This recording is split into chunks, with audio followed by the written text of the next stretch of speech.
Welcome to Zen and the Art of Real Estate Investing. What if you could learn from experienced real estate investors, find out what got them to where they are now, get insight into their daily habits, and take these insights to inspire your own growth? Each week, Jonathan Green shares an in-depth look at the mindful approach to real estate investing. Jonathan is a lifelong real estate investor, advisor, and coach, as well as the founder and team leader of Streamlined Properties. Whether you're looking to start from scratch, get to the next level, or just for a straightforward and honest approach to real estate investing, Jonathan seeks to provide a free mentorship program you can take with you anywhere. Now, here's Jonathan. Thanks for showing up for another episode of Zen and the Art of Real Estate Investing. I've got a property management show coming at you with my guest, Derek Morton of Netgain Property Management in southwestern Utah. What do? Find tenants, handle maintenance, collect rent, financial reporting, and a whole lot more. Let's get to Derek. This is episode 271 of Zen and the Art of Real Estate Investing with my guest, Derek Morton. Derek is the founder and owner-broker of Netgain Property Management Services. He started it in 2016 to focus on striking the balance between owners' wants and tenants' needs. He's been around real estate for more than 14 years. Derek, welcome to the show. Thanks for having me. I'm excited to be here. Yeah, I'm always excited to talk landlord-tenant because I think it's something that a lot of people are missing, and I know that's one of your specialties. How do you feel that so many people became landlords without understanding what being a landlord really was going to take? I think we all sinned out of ignorance. Yeah. I think we're all I jumped in because I was in the title industry for years, and I just kind of felt like I plateaued, and I'm like, I've survived 2006, 7, 8 in the title industry, and fun times. I'm like, I don't think I can survive it a second time. So it's like, let's see what we can do. So I settled in property management. But like I said, there's so many things, like you hear the stories, right? And you're like, oh yeah, but you're also like, oh, I can make a good amount of money and I can, be able to provide for my family. But we all sin in ignorance because we just don't fully understand it until you experience it. Like we joke around in our office all the time. We're like, I can go home and tell my wife or, our boyfriends and stuff like that, what we did. And they just kind of look at us. They're like, what's the big deal? And you're like, you're missing necessary context. Yeah. Unless you're in the industry, you're like, you'll say this and they're like, oh man, yeah, right. You just swap war stories, but it's like, yeah. I just feel like a lot of, people have the money, of course, to get in and invest, and they feel like they've watched a couple, TikTok videos and they say, oh, it's cool. I'll just get a rental property, hire property management, and, that'll be it. I'll just cruise off into the sunset on my 120, gain a month.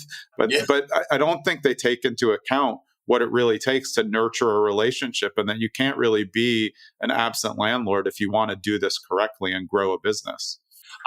My wife, when I was discussing starting property management with her, she was really hesitant, and we were in the process of building a home because this is smart. We're going to build a new home and start a business at the same, shortly thereafter, higher payments, all this stuff, because that's, it's a smart thing to do. And she was like, I don't know. So I was like, okay, we're going to keep the townhome as a rental, and you're going to handle it all. All the, and she'd ask, what do I do here? Google it.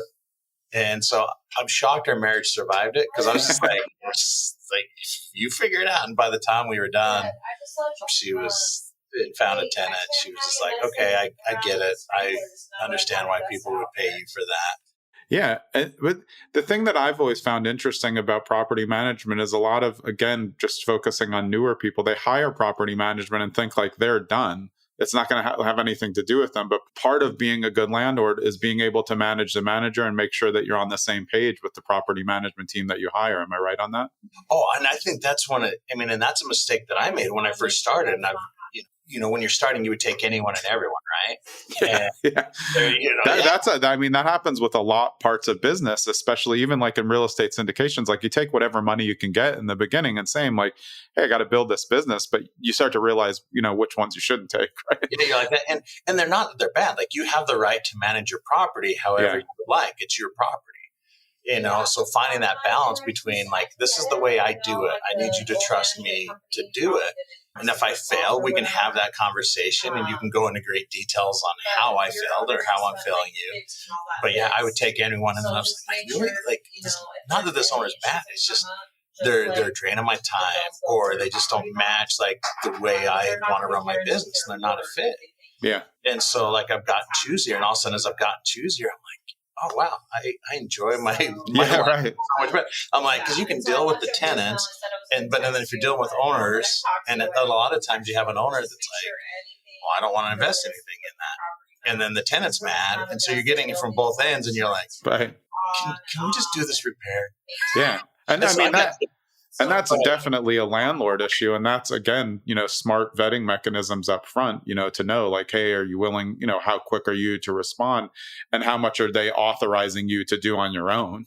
If you can't even authorize a $50 repair, you're going to be stuck in the middle as the buffer between, two people, when the landlord's usually wrong in these situations. One of the funniest things, I have a friend that I grew up with in high school, and he is sarcastic.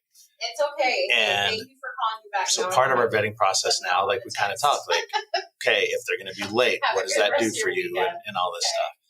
And so as a society, we have a tendency to look at tenants and be like, well, you need to build up savings, right? Like you need to have this, without fully understanding the way the world's going. So during some downturns and stuff, he was just, I don't know how he ended up in this forum, but basically a bunch of landlords, I'm like, dude, like, where did you were just looking for a fight. But they're all complaining, oh, my tenant's not paying rent, and so now I have to make this payment. I don't know if I can make this. And he just chimes in, he's like, where's your savings? Yeah. Why is this just one way? And I'm just like, oh, dude, you're my hero, but I don't know how you came out of that unscathed. But it's the same way. Like, and when you're starting, you don't always have that buffer that you need. Yeah. There's some pain. But as you go, like, that's part of running a business, making sure you have that buffers. So if stuff happens, you have repairs, and then looking at your property, and it's like, okay, if I'm buying a property that's 70 years old, like, I need to make sure I have those money for repairs. And there might be some larger repairs in there. Yeah. And be able to facilitate those. And while it's still painful, it's less painful if you're prepared for it. Yeah, I mean, I think landlords are not usually coached on what they need in reserves, so they don't know. And then the hot water heater breaks, on Christmas Eve, and you have to pay 2.5x on the time because they don't have any hot water or no water at all, or there's a flood or something. And then, they have to, that's their preparation. There's not much you can do on that, but of course you get stuck in the middle. So how is that to always be the middle person when both sides honestly could be a little bit crazy in some transactions? It just happens. Sometimes you're like, I hate my life. Yeah, right. Like, landlording, it can really create some bad days because and especially for you, because you're the kind of this like middle person to both, and sometimes they're both, being terrible. Well, and sometimes, and I wish what was part of fair housing is going, this is not the right tenant for this owner. Yeah. This is going to be fire, but that's not part of the requirements. Going to be like, I know this is going to be high maintenance. This is what they can afford. This owner is going to be hating life. Yeah. And we're not wrong, and they're not wrong. But I'm like, this is going to be a horrible year. And I know that owner's going to be like, we're not going to renew them. Yeah. And it wasn't necessarily wrong, but it's like, they're just not, a little bit more high maintenance. Or you're just like, oh, I mean, those are the funniest ones. We'll see, and we'll just deal with them through the application process. And like, who's the owner on that one? We're just like, okay, we know what's coming. Yeah. Like, it is hot. Yeah. I've definitely seen some oil and water situations in my time. And yeah, as you said, there's fair housing requirements. So you need to present it, and somebody's fully qualified. There's, you try to, if you don't have a bunch of rental applications sitting there, got to present it. And a lot of landlords are just focused on, hey, are they fully qualified?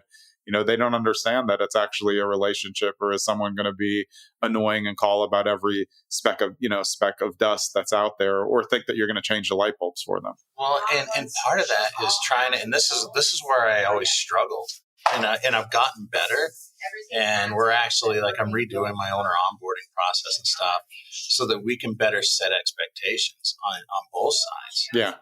So you have the tenant. So, here's what the lease says. Because let's be honest, most tenants don't read the lease. Oh, yeah. Yeah. Or if they do, they don't understand. They either read every single word and ask a question about every word or none. I don't think there's any in between. No. And so you work with those issues and trying to find that balance. So it's really interesting.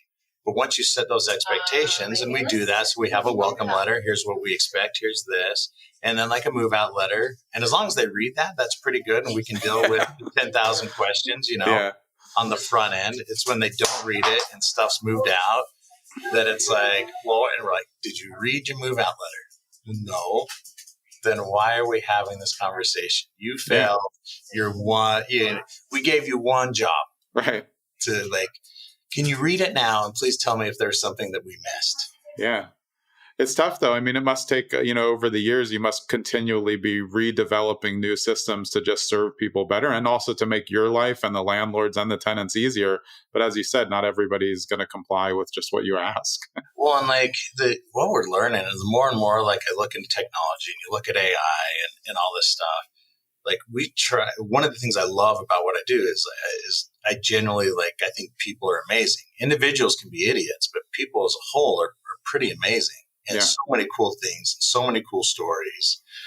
And so like when you look at technology, it's like, okay, if we're going to implement this, how can we people better? So when we have to people, we can people better. And so there's ways, because it's a completely different conversation. If you're like, I've had 50 tenants come into my office, I've had 10,000 phone calls that I've had to deal with already. So you're exhausted, and someone can have a simple question that is like a general question that they don't understand. Yeah. But you're like, I've answered this 10,000 times today. Why do not people understand this, this simple thing?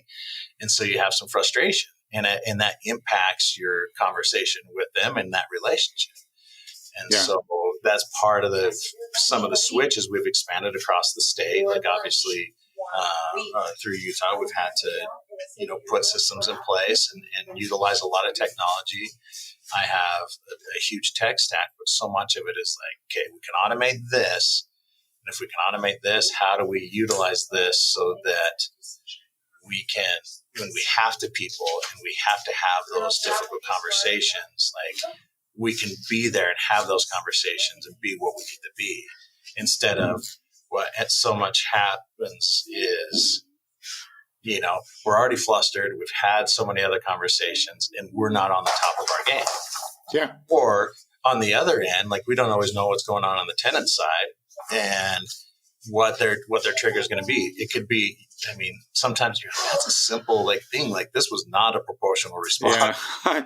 But that's very true. Yeah. But without knowing what's going on in the background, because I've blown a gasket on simple stuff, but I'm like, I had 10 million things, and I'm sorry that ended up being the trigger, and you end up having that. And a lot of times that happens in our it goes to what you said before about if you guys on your end have filled up with a bunch of dumb questions all day and then you get to an easy question, it's like it already feels bad. On a tenant's end, they just may have other things going on in their life. They're in the middle of a breakup and all of a sudden they see 3 cockroaches and it's the end of the world because they're just having a bad day. And that's why property management, in my opinion, is so hard. And I think most landlords aren't ready to do it in what I think is a way that will actually help them, because they try to stand too far apart if they haven't had property management. They say well, I don't want them to know who we are. It's like, but you want a relationship. A better relationship means they're going to tell you when there's mold, to tell you when something's wrong, right? And haven't you seen that there's landlords who don't want any contact and then they show up, after the 12-month lease is over and there's mold everywhere because they were just, you told me not to bother you, so I didn't bother you. Well, and when I first started, because 2 eye-opening experiences for me, and it's dictated the way I've ran my business, and I'm still always trying to be better, and I'm better some days than others. But I started a property. Everyone's like, "Why are you going to want to do that? You're just going to get yelled at all day." And that's how I think of it too. And it's like, and I'm like, I don't know. Apparently, I've refereed youth soccer, so I'm used to that. Yeah, dealt with real estate agents and title. I've been married. I was married, and I'm not always the best husband. So, being told I'm an idiot, I was just used to it. I was like, this is not, Yeah, it's just another day. it's part of who I am at this point. Yeah. Just give me an idiot cape and life is good. But early on, I remember getting this phone call from a tenant. And sure enough, like, I'm getting ripped on. And I'm like, yep, this is what they told me about. And it was just like this thing. Okay, yeah. Yeah, what is it? And I remember mid-conversation, I don't know what the trigger was, but all of a sudden I'm like, my handyman failed. And I failed because we didn't follow up. I sucked. And when I started my company, I didn't want to suck. Yeah. And so I sucked. And so I'm like, I would be doing the same thing as them if I was on that side. Yeah. And I might actually be a little worse. So I'm actually kind of like, I'm glad I'm not dealing with me on that side, right? Yeah. And so it changed. And so how do we have that impact? And understanding that sometimes we make mistakes. Like, we joke around all the time in our office that the ethos of our office is like, we just try not to suck. And owners, when we're on board, like, what makes a difference? I'm like, I just try not to suck. And they're like, I've never heard it explained that way. I'm really intrigued. What does that look like? Talk, right? And, and the girls in my office, if they, as we're onboarding stuff, and if we're really flustered, like, and I'm not listening the way I should be as an owner and a boss, like, they know the one thing that can catch my attention is they'll be like, Derek, we are sucking. And it sends chills down my spine and everything is dropped. And I'm like, okay, where are we sucking? Like, what about this? Like, how do we fix this? Like, what do I need to do? Like, let's figure this out. Yeah, but that it's a bigger deal now with technology because, I mean, when I was growing up, there was no, Yelp and Google reviews for companies. So there was really no way to know other than word of mouth. But now you could be having a bad day. It could result in a 1-star review, and it takes you, 63 5 stars just to recover from that one star when it was something easily resolvable. And that, I feel like that gives a little bit more of like, hey, we can't suck because someone's going to tell us that we suck online and it's going to hurt. Well, and the thing is like, here's what I've learned. I mean, we've gotten plenty of negative reviews, and it comes with doing business now, and we've earned a decent amount of them. Yeah, and what's shocking to me, and I've had 2 experiences. One outside of property management that was eye-opening, right? Going back to customer experience and there being a trigger, and then in property management, so like even tenants.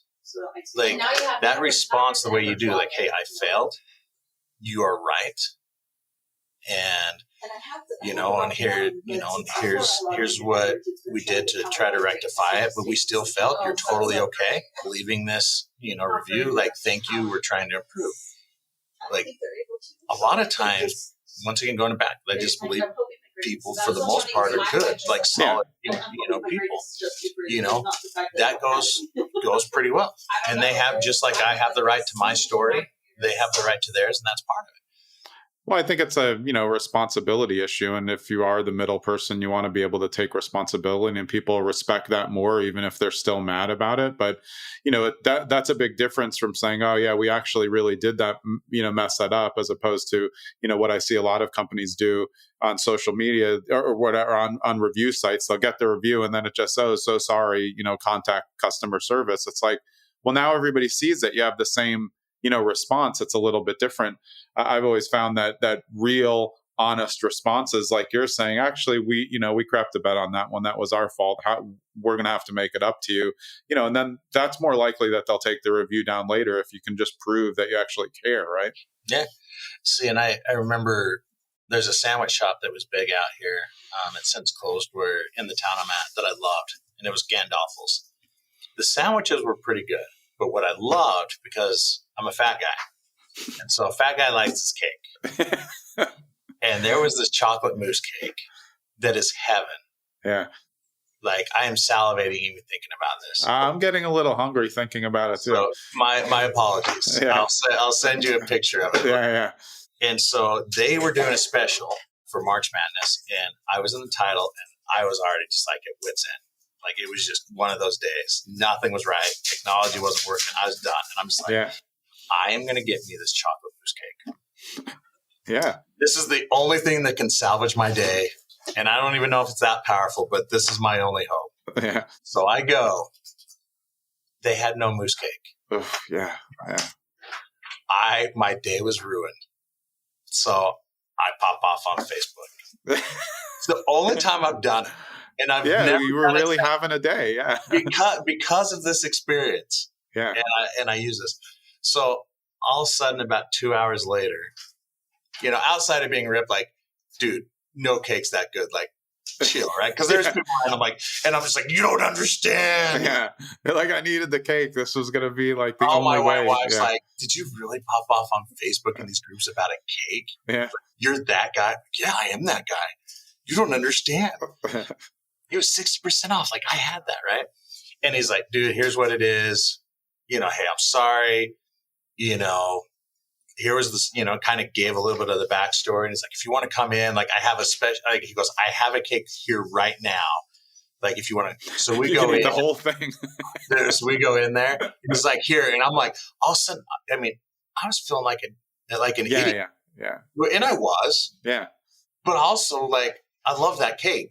And the response was still, I'll defend my response. Yeah. It was completely wrong. But the bad response means that the cake was that good. So that's almost like a revert, like it's a negative review that's actually positive. It can be spun in a good everyone way. that knows me, they're like, this is not, you don't understand about this cake. Yeah. And I needed this cake. You don't understand the depths of the day that I had, and you don't understand this unhealthy cake, this obsession with this cake and the power that it has over me. And so we had a long conversation. As I got to know that franchise owner, I'm just like, holy crap. And so at that time, I was writing a newsletter for the real estate agents and stuff in town. And I'm like, dude, here's my experience. Like, this is how you handle it. Yeah. He owned it. And like, then it was pretty funny because all of a sudden, we had cell numbers. So all of a sudden, like, I'd get this random text when he'd be in town. Like, dude, I have an extra piece of cake that I don't want to go to waste. And I was like, you're my hero. Like, I would have made a Buddha statue of that owner because that's like the extra mile in smart business management. And I think you can see that in property management. When you get good at it, it's thinking ahead of the tenants so they don't run into the problem time and time again. And that's why I think property management is so important for landlords who don't know how to self-manage or grow out of self-management and realize they can't handle it. One thing I wanted to ask you, which it comes up on a lot of episodes because I have a lot of syndicators who own multifamilies, is there a number of units that you want for your company? Like, is a person who just has one single family, is that a good client for you? Because that's where I always find it's hard to figure out. Like, I think it's hard for one-offs to get the best property manager in town because it's not a great scale for them.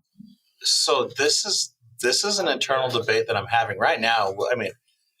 We'll take a one-off. Like, so if you have one unit, like, we'll take you. Yeah.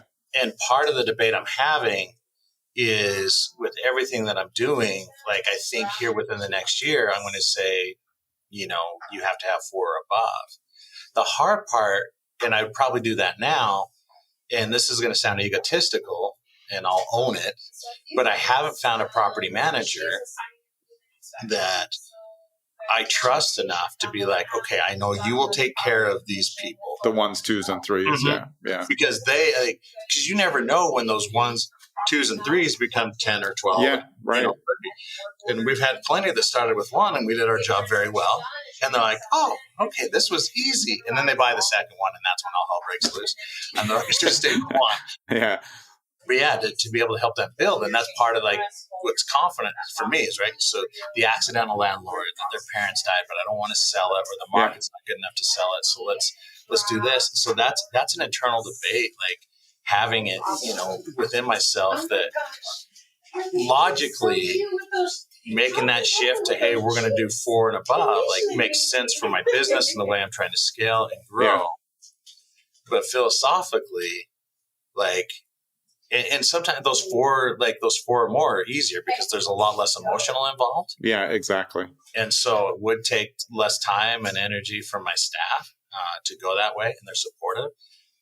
But there's just something about like that first time investor, the excitement, which is also like the emotions come involved. They're like, yeah, my first one. And you're like, hey, we have to replace a faucet. No, like, Yeah, right. My first one, the day it closes, furnace breaks. I mean, this is just, but that's real estate investing. And again, I think that's what a lot of newer landlords and even some who have been in it a little while and haven't had a big CapEx issue, and they buy a new property thinking, hey, it's great. I'm so good now. I don't need to check in the basement. And they don't realize, like, you got a water issue or you have a sewer issue, which can be one of the biggest costs out there. How do you help landlords kind of get ahead of that? I know you're saying you're kind of changing your onboarding on both sides, but it's really important for landlords to come in with their eyes open. If not, they're going to somehow blame you, and then the tenant's going to blame you, and you're in the blame game. Yeah, and I was like, it's all on me. Yeah. So a couple things that we're doing. A few years ago, I started an owners conference that we just do online. And so this will be my 4th year. It'll be in January, maybe February. I haven't finalized the date yet. But it's a half day. It's all online. And so that's where I can use to educate them. We educate them on here's what's going on in the economy. Yeah. A lot of times, some of the software I use is able to, they're willing to take the 20, 30 minutes because they're used to talking to property managers, not owners. And so they can get feedback from the owner side. And so they find a lot of value on that. Yeah. But then outside of that, a lot of the things we do is utilizing that technology. So for me, like on the maintenance and stuff, we use Property Meld, and it's awesome. I love it. And part of the things I love about it is so they have an owner hub. And so that owner can be like, okay, we can pick different services. And this is, I want to be on the routine filter maintenance, or I need gutters clean. And so being able to look at that allows them to be like, oh, that might be worthwhile because that'll save me, a little bit in the long run. Yeah. And so the part of my onboarding that I'm actually that I'm working on, and I'm hoping I'll have it done by the end of the year, is I'm going to actually build out an owner's manual, and I'm going to do a welcome box for new owners. And this owner's manual will go through all of our software, answer frequently asked questions, stuff that you may explain when you're on the phone talking to them. And, when do you get paid? We pay out twice each month, so by the 10th and 15th, right around there is when you'll get your payments. If the tenants move in after the 15th, then that'll be with next month's payment. And those sorts of things. And here's how you use your owner's portal. And this is what it looks like. And here's what you need to know with Appfolio. And this is our main hub software that we use. And then, here's Property Meld. And here's how this works. Here's what a mains request looks like. Here's how you can communicate when that comes through the software. And here's how you can message the vendor to ask any questions and be able to educate them on that. We've just onboarded Blanket, which is an amazing software. It basically makes us look like asset managers. And so they get a live feedback on what their cap rate is, appreciation on the property, how much they pay down in principal. It's awesome. If you haven't looked into it, you'll probably geek out on it. Yeah, that does sound great. They're single family right now, but they're going to go delve into multifamily. So those sorts of things. And then with that, once they get that welcome box, I'm basically going to start onboarding my owners like any tech company has onboarded me.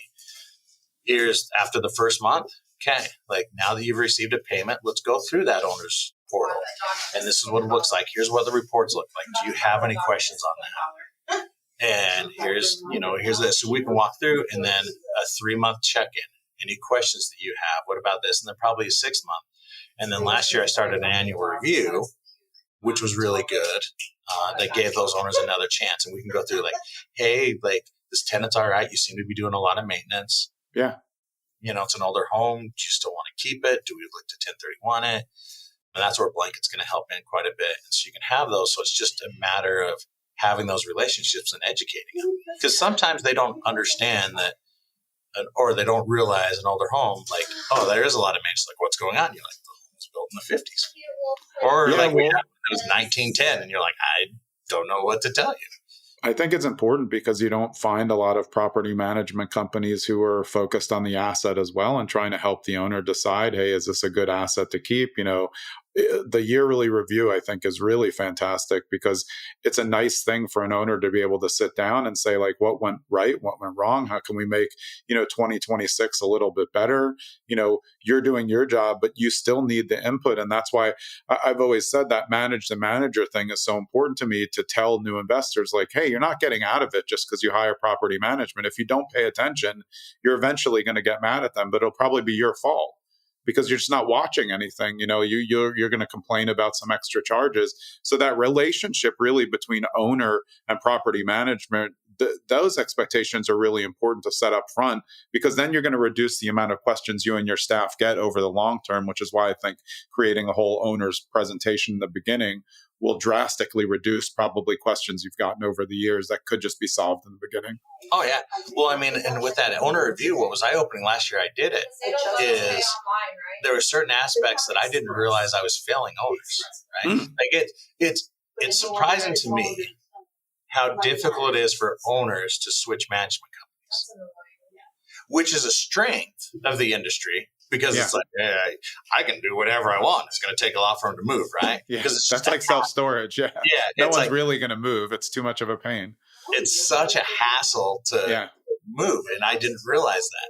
But so in these conversations, they're like, hey, while we're talking, like, I've got some concerns about this. And I'm like, oh, those are valid concerns.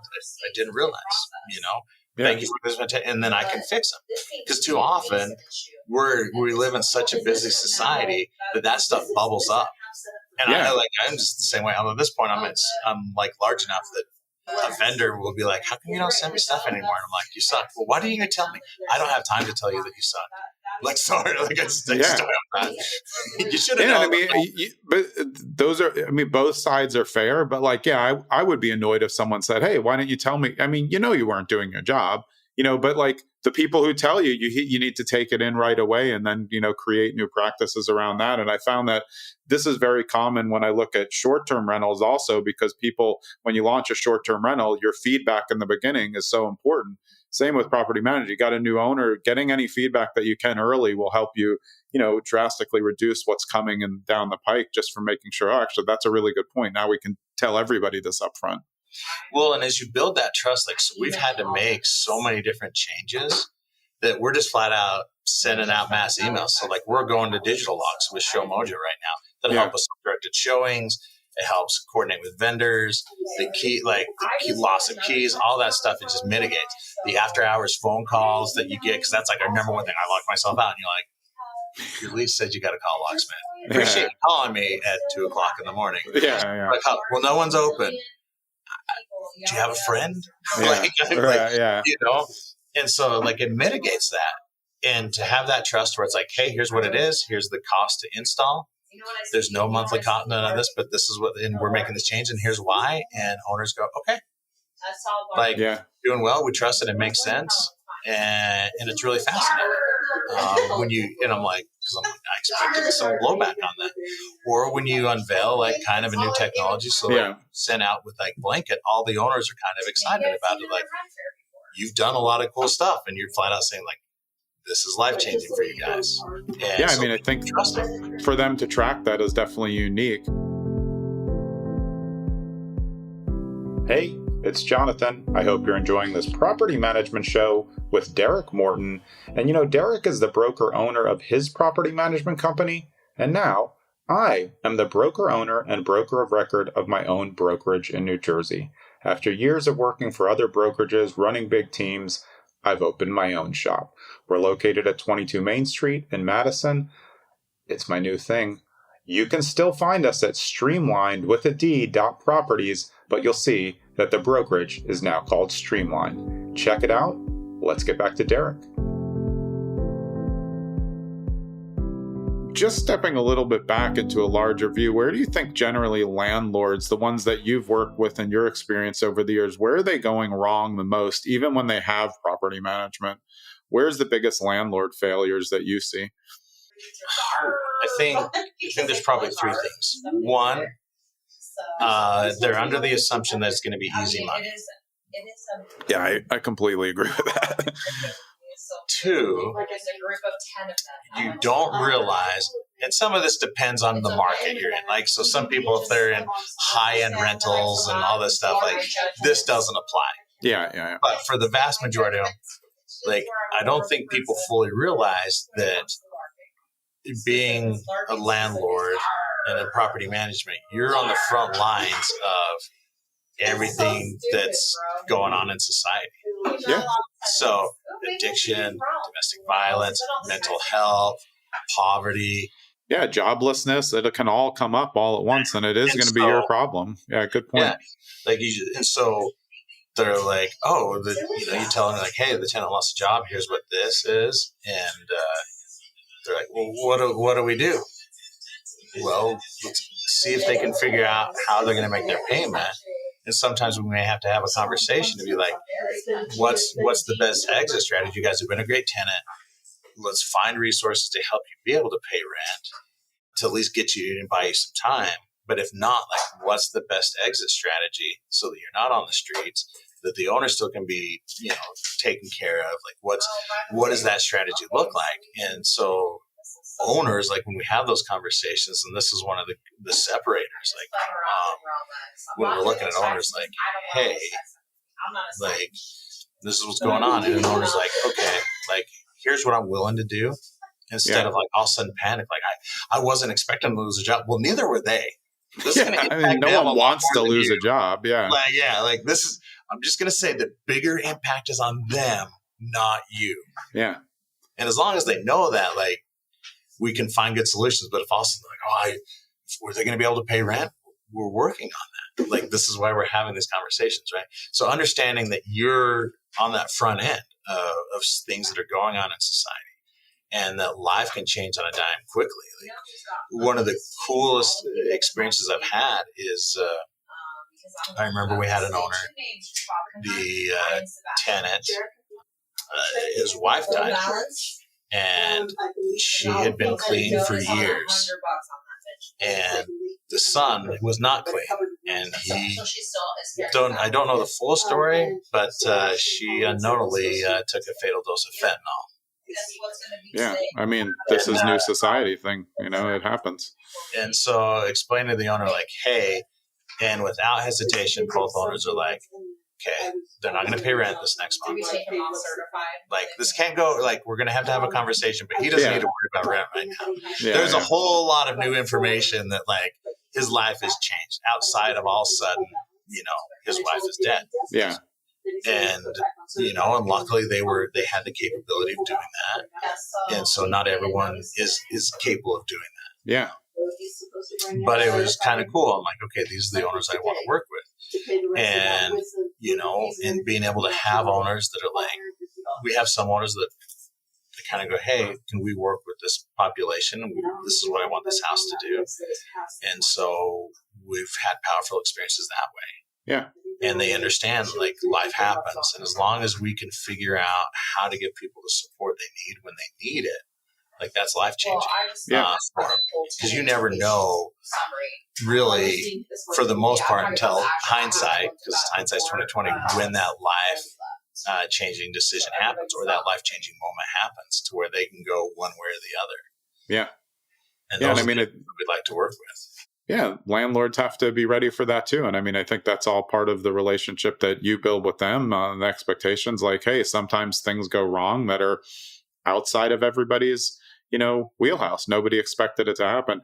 I was fortunate to grow up with a dad who was a landlord. He had lots of properties, and he was dragging me around as a kid. I knew all the tenants. I collected rent, and then I started collecting rent on my own when I was in my teens.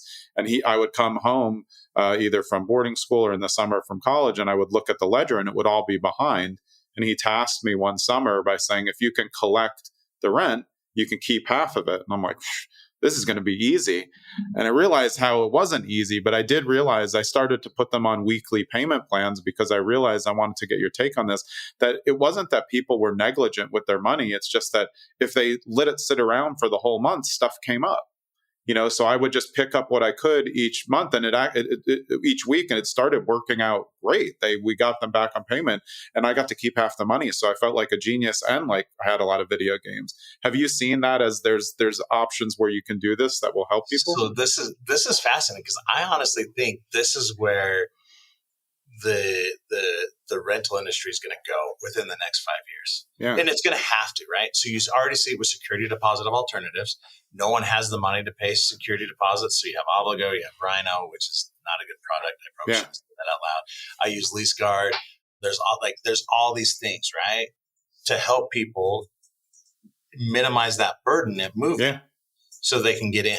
Now, the other thing, because it is those payments. So you have Best Egg, you have Flex, are the two ones that I'm aware of.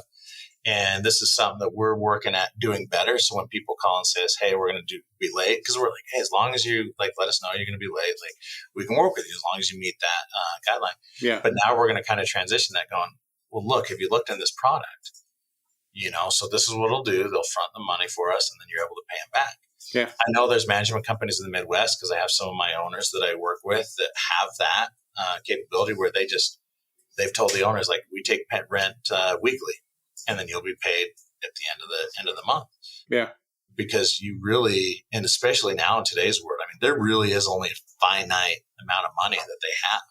Yeah. And costs have gone up and wages have not increased to match that. And so products like that are going to be a lot more in demand, because that's the way it's going to have to be, because having $1,000 to $2,000 in rent and putting that aside is going to be virtually impossible. But they can put aside $250 or $500 a week when that comes. Because I do things myself because I'm not the best with money. I have stuff on automatic. If I want to save this day each month, it goes to, whatever retirement, or just put it in savings, because if it's in my account, it's going to go get me a drink. Yeah. And I'm going to get dinner. But again, that's where some landlords lose the kind of human part of it. It doesn't mean that everybody is just willingly betting their money away. They just their kid needed a crib or something, and they were between oh, well, before the end of the month, hopefully I'll get another job if they're not regular W-2. Yeah, car breaks down, all these things and it's fascinating. Yeah, no, I'm right with you there. That's within 5 years, that's going to be the standard. Yeah, I think it benefits everybody. It's easier to take a little bit, at a time instead of all of it at once. I think that's just smart, especially because if you look at rentals, some obviously have more included depending on the setup, heat, hot water, sometimes it's included, sometimes it's not. But when it's not, a lot of tenants just forget about it. They're like, well, my rent's $1,200 and ooh, I forgot I got the cable package. Don't get the cable, just get internet. Cable's $200. It's you can't afford that. And then groceries go up. I think that landlords really need to kind of, realize it's just not that easy for everybody. And before I did that exercise for my dad, I had a very straightforward view. Hey, that's the rent. Why aren't they paying? If they're not paying, kick them out. And this was in New York, so you can't kick anybody out. It's impossible. You were forced to adjust. Yeah, and later, because I was an attorney, I did evictions for these properties, and I only tried to do one once, and we went in, and they had not paid for 6 months, and the judge just looked at me and shrugged and said they're trying. And I was like, well, welcome to New York. And we did eventually work it out, because they had been tenants for years and years, but it's always something. And it's interesting to hear from you to figure out hey, what do we have to do in the middle so both sides are okay? It can't be an easy job. And you have to we have to make decisions based in the reality, not in the ideal world. Right. We all oh yeah, in an ideal world, everything's perfect. And then when that ideal busts, it's traumatic, right? Yeah. For some people. And so making those decisions based on reality, during COVID, one of the most where I learned about all the security deposit alternatives and stuff, rents were increasing at a much higher rate than incomes. Yeah. And while that's kind of subsided a little bit and stabilized, but at that time, so I had to make the decision going, okay, I need to keep my units filled. And even though people are coming from everywhere, so we dropped our rent to income from 3x to 2x. So we just require 2 times. But I'm also I have to protect, going back to the balance. That's tight. I have to protect my owners, right? And so we increased our deposit to, instead of just matching the rent, to 1.5 times. Yeah. We're 1.5 in New Jersey. All my clients are 1.5. And so, but I'm okay, but that increases the deposit, which is could be a deterrent. So that's where we started looking in the security deposit alternatives. And I've settled into Obligo and LeaseGuard. And so now we have 3 options. And that's where you tell them you can have Obligo, which is integrated with our software, which is pretty slick. This is how this works. You can pay cash. I still prefer the cash deposit, or you have LeaseGuard, which is an insurance product that they pay a monthly premium, and it's all non-refundable, but they don't have to come up with if the rent's 1,000, come up with the 1,500, Yeah. up front, and they can just they'll pay $600, if they only live there a year, or, in 2 years, they'll pay $1,200. They still haven't matched the 1,500. Yeah. I mean, these are super helpful because I remember at the time when that person, they'd been tenants 10, 15 years and they, the husband lost a job. We were totally understanding. And at some point, we said to them like, hey, do you have any relatives? Like you're 6 months behind. Do you have any relatives you can borrow money? And they're like, oh, well, I don't want to have to owe them money. I'm like, but you owe me money. Yeah.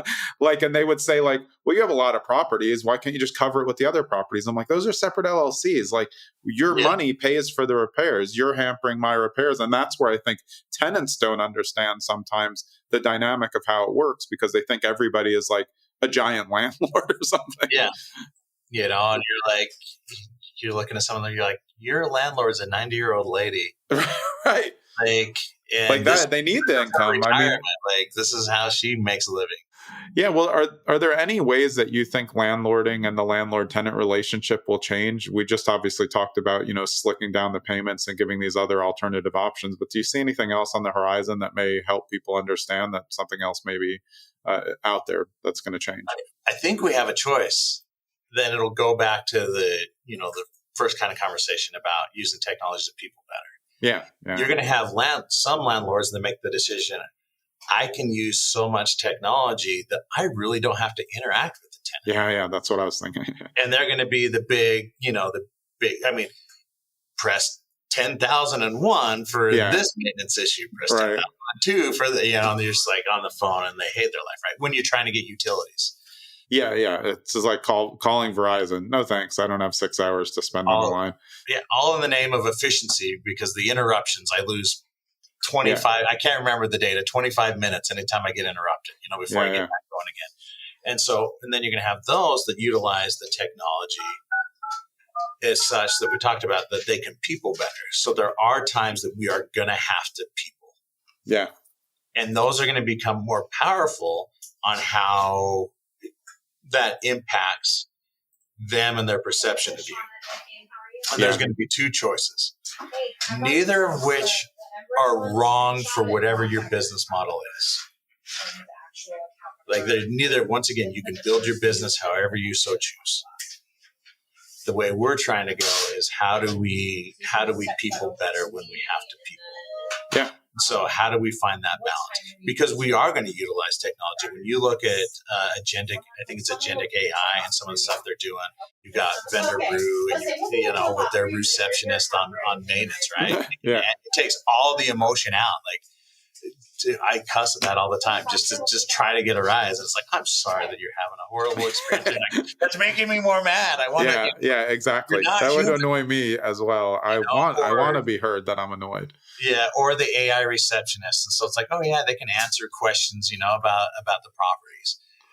But when the tenant is really struggling, like that has to be a people question. That has to be a people moment, and that's really as a society as a whole, that's kind of the conversation we're going to have. Yeah. I mean, we're 20 years from being Wall-E, if you remember that Disney movie. We're 20 years, Yeah.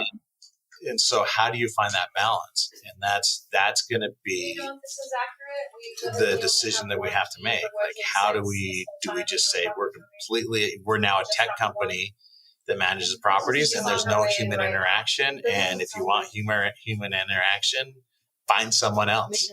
Yeah. Or do we utilize technology in such a way that we can come in and those moments to develop those relationships to make things happen? Yeah. No, I think that's a great point. And I agree. I think that, when I look at AI and how I use it, it's so I can do better at other things, not so I can take away my own brain. It's trying to make my brain better. And for property management, that is how to make everybody's experience better. But everybody needs a human. I use the chat boxes on a company I think it's a human, when I need to get something done. But I don't have time to wait 45 minutes to talk to someone. So there's got to be a happy medium, but people are still going to need people in the end because everything can't be resolved, by this mainframe computer that's churning up all the energy. Yeah. I mean, it only knows what we've taught it, right? Yeah. Yeah, right. It's not going to have a novel idea. Awesome. Derek, so do you guys cover the whole state of Utah or how far? So right now, eventually we're going to be the entire state of Utah. But right now, so we're Salt Lake, Utah counties, and then Beaver, Iron, and Washington. So southern Utah around the national parks. So we cover, with that, that's still 80% of the population base of Utah, which is kind of sweet. Yeah. So, And is the best place for people to get in touch with you guys and you in particular at netgainpm.com? that is correct. Awesome. Well, I really appreciate you coming on the show. I always like talking landlording and got some good tips from you. So appreciate you spending the time. This was awesome. I appreciate it. Like we said before, I'm like, I didn't know where this was going to go. But I didn't know where we were going to go. And this was great. So yeah, awesome. Well, I really appreciate it. Thanks so much. Hey, no problem. Thank you. All right. That was Derek Morton. He's the owner broker of Netgain PM. Of course, as I just said, you can find them at netgainpm.com. I'm Jonathan Green. We'll see you next episode. Thanks for sticking around to the end so you can get a preview of who's coming up on the next episode of Zen and the Art of Real Estate Investing. And for episode 272, it's my friend Lindsay Davis. She is the founder of Spartan Invest, turnkey property investment solutions. They want you to unlock your legacy with turnkey real estate. I've been looking with them and I've been spying some really good deals. I think you're going to like this show. See you next episode with Lindsay.